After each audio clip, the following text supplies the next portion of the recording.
स्वागत है आप सभी का। क्लास 11th के लिए हमने check the correctness, derive a formula कर चुके थे हम, उस पर बेस्ड कुछ क्वेश्चंस भी हम कर चुके थे। और जो अभी हम करने वाले हैं to convert one system into another system, तो उसके लिए पहले हम एक फार्मूला ड्राइव करेंगे और उस फार्मूले का इस्तेमाल हम हर एक प्रॉब्लम को सोल्व करने के लिए करेंगे। आइए करते हैं। हेडिंग डालिए टू कन्वर्ट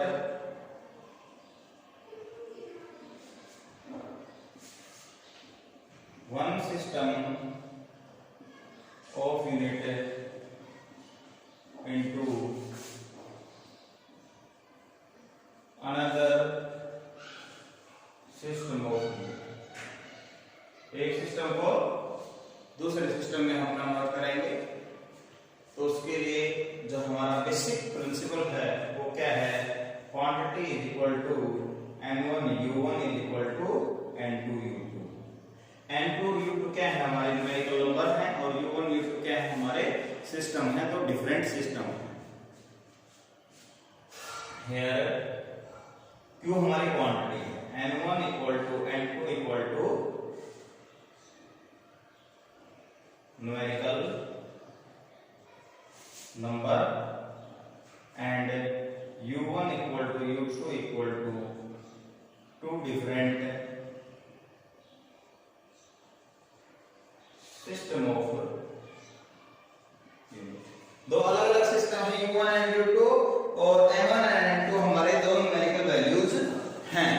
हम एक सिस्टम को दूसरे सिस्टम में कन्वर्ट करना चाहते हैं, तो देखिए भाई u1 की सिस्टम सेट ऑफ यूनिट है और u2 भी सेट ऑफ यूनिट है, तो u1 को किस प्रकार से लिख सकते हैं हम? देखिए भाई m1 raise to power a, l1 raise to power b और t1 raise to power c।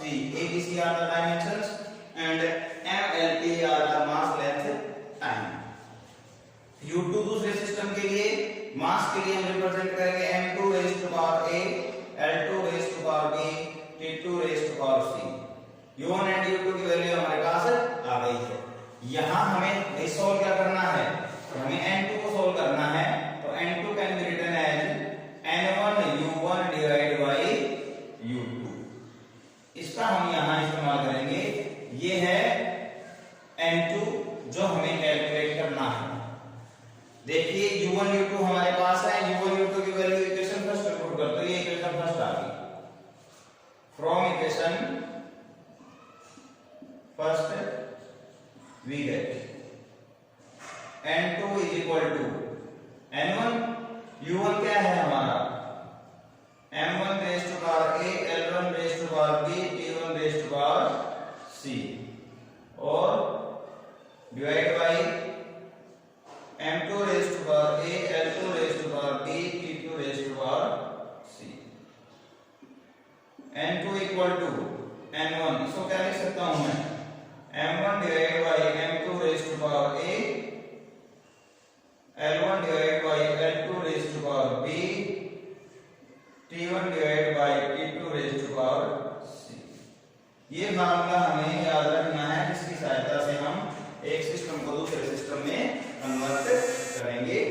ये पहले सिस्टम में मात्रा है, दूसरे सिस्टम में मात्रा है, ये पहले सिस्टम में मात्रा है। मात्रा मींस मैग्नीट्यूड, किसी भी क्वांटिटी का मैग्नीट्यूड। हमें क्या कैलकुलेट करना है? हमें n2 को कैलकुलेट करना है। n1 हमें दिया हुआ मिलेगा, मास पहले सिस्टम के लिए मास, लेंथ पहले सिस्टम के लिए लेंथ l1, t1 टाइम पहले सिस्टम के लिए। इसको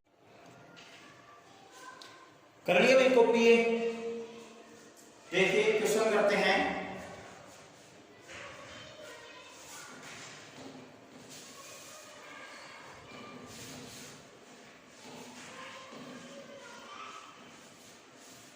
फर्स्ट प्रॉब्लम है जो हमारी है,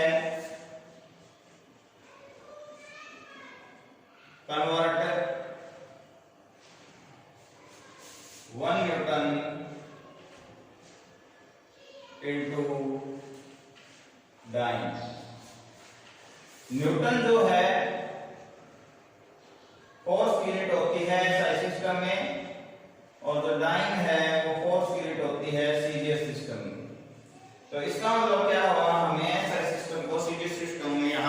कन्वर्ट करना है। सॉल्यूशन देखिए भाई, हमारा फार्मूला क्या है, n2 = n1 m1 divided by m2 raised to power a, l1 divided by l2 raised to power b, t1 divided by t2 raised to power c। abc are the dimensions. इस फार्मूले का हमें यहां इस्तेमाल करना है। n2 हमारा क्या है, n2 हमें नंबर ऑफ टाइम्स कैलकुलेट करने हैं, और n1 हमारा क्या है, n1 हमारा न्यूटन है, यहां 1 न्यूटन नंबर है ये, तो यूनिट तो लिखनी नहीं है, न्यूटन तो ये बन जाएगा। तो n1 क्या आ गया हमारा 1, यहां दिया हुआ है। अब हमें abc की वैल्यू नहीं पता, तो abc क्या है, डायमेंशन। फोर्स को कन्वर्ट करने लग रहे हैं, तो फोर्स का डायमेंशन फार्मूला क्या होगा, m1 l1 t-2। कंपेयर करेंगे तो a की वैल्यू क्या आ गई 1, m की पावर a है यहाँ, तो m की पावर a1 है यहाँ, तो a = क्या आ गया 1, b की पावर क्या आ गई, b = क्या आ गया 1, और c क्या आ गया हमारा -2। तो abc आर द डायमेंशंस जो हमें फोर्स से मिलेंगे। तो सबसे पहले हमें ये देखना है कि जो क्वांटिटी हम बदलने लग रहे हैं, जो यूनिट सिस्टम हम बदलने लग रहे हैं, वो किस क्वांटिटी के लिए हमें बदलना है। तो फोर्स के लिए बदलना है, फोर्स के लिए फिर abc का वैल्यू कैलकुलेट करेंगे, उसका हमें डायमेंशन फार्मूला याद होना चाहिए। हम एनर्जी को भी कन्वर्ट कर सकते हैं, कोई अदर कांस्टेंट है उसको भी कन्वर्ट कर सकते हैं एक सिस्टम से दूसरे सिस्टम के लिए। फ्रॉम इक्वेशन फर्स्ट, अब देखिए फ्रॉम इक्वेशन फर्स्ट, n2 को तो कैलकुलेट करना चाहते हैं, n1 की वैल्यू कितनी है 1। मैंने क्या कहा था भाई, एसआई सिस्टम को सीरीज में बदलना है, तो मास के लिए एसआई सिस्टम में यूनिट क्या होती है हमारी केजी, और सीरीज सिस्टम में नीचे ग्राम, पावर a कितनी है इसकी 1। समझ में आया भाई, एसआई को सीरीज में बदल रहे हैं, जिसको बदलना है उसको ऊपर, जिसमें बदलना है उसको नीचे। यहां 1 metre divide by 1 centimetre, power क्या आ जाएगी 1, और यहां तो सेकंड ही है, दोनों सिस्टम में यूनिट क्या होती है सेकंड।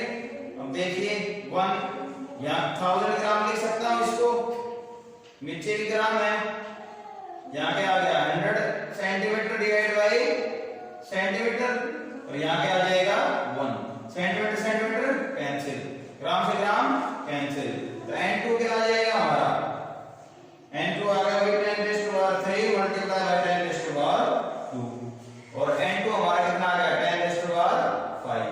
मैंने शुरू में क्या कहा था, n2 = नंबर ऑफ टाइम्स, और n1 = 1 न्यूटन। तो देखिए हमारे पास क्या आ गया, न्यूटन को टाइम बनाने थे, तो 1 न्यूटन कितने के बराबर आ गया 10⁻5 डाइन के बराबर। कॉपी करो इसको,